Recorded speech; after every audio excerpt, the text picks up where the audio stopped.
Halo guys, kali ini saya akan menyampaikan dan menjelaskan contoh pemanfaatan teknologi yang menerapkan konsep kelistrikan dan kemagnetan. Sebelum itu, izinkan saya untuk memperkenalkan diri saya. Perkenalkan, nama saya Komang Widiase, nomor absen 22 dari kelas 12 IPA 8. Contoh teknologi yang akan saya bawakan adalah penerapan gaya magnet pada alat ukur listrik seperti ampermeter. Untuk lebih lanjutnya, kita simak video berikutnya. Check it out! Apa sih kegunaan dari ampermeter ini?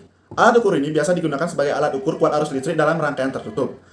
Alat ini biasa digunakan oleh teknisi elektronik yang menjadi satu dengan alat multitester atau voltmeter. Selain itu, ampermeter juga bisa digunakan di dalam laboratorium di sekolah. Nah, ada pun beberapa tujuan yang akan saya sampaikan. Yang pertama, mengetahui apa itu ampermeter. Yang kedua, mengetahui cara kerja ampermeter. Yang ketiga, mengetahui bagian-bagian dari ampermeter. Dan yang keempat, mengetahui konsep yang digunakan dalam ampermeter.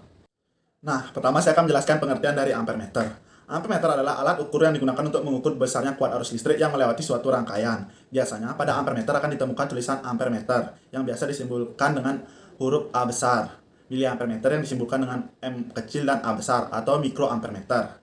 Sekarang ini terdapat dua jenis ampermeter, yaitu ampermeter analog dan ampermeter digital. Ampermeter ideal adalah ampermeter yang memiliki hambatan dalam yang sangat kecil, sehingga kuat arus yang terukur oleh ampermeter sama dengan kuat arus yang melewati rangkaian. Untuk mengukur kuat arus yang lebih besar dari batas, dapat ditambahkan hambatan atau resistensi yang dirangkai secara paralel, yang disebut dengan hambatan Sun. Berikutnya, yang kedua, saya akan menjelaskan prinsip kerja ampermeter. Ampermeter bekerja berdasarkan prinsip gaya magnetik atau gaya Lorentz. Ketika arus mengalir melalui kumparan yang dilingkupi oleh medan magnet, timbul gaya Lorentz yang menggerakkan jarum penunjuk menyimpang. Apabila arus yang melewati kumparan besar, maka gaya yang timbul juga akan membesar. Sedemikian sehingga menyimpang jarum penunjuk juga akan lebih besar. Demikian sebaliknya. Ketika kuat arus tidak ada, maka jarum penunjuk akan dikembalikan ke posisi semula oleh pegas. Besar gaya yang dimaksud sesuai dengan prinsip gaya Lorentz. Baik, yang ketiga saya akan menjelaskan cara menggunakan ampermeter. Ini kita akan merangkaikan alat-alat tersebut. Kita hubungkan lampu dengan baterai.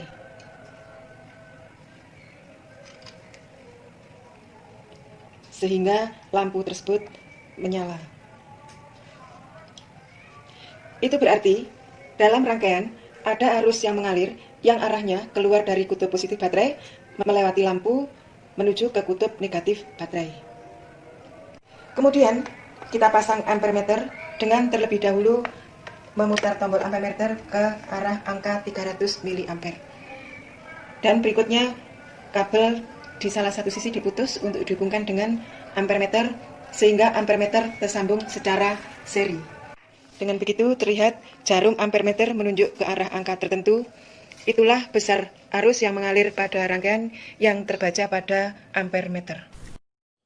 Nah, inilah hasil pengukuran arus yang ditunjukkan oleh ampermeter tadi. Nah, pertama kita ngelihat batas ukurnya, yaitu 300 mA. Berikutnya kita lihat angka atau skala maksimumnya. Kita gunakan 60. Berikutnya, angka atau skala terbacanya itu kita terlihat itu 30. Jadi, rumus yang digunakan adalah I sama dengan skala terbaca dibagi skala maksimum dikali batas ukur. Lalu kita mendapatkan hasil akhir yaitu I sama dengan 150 mA.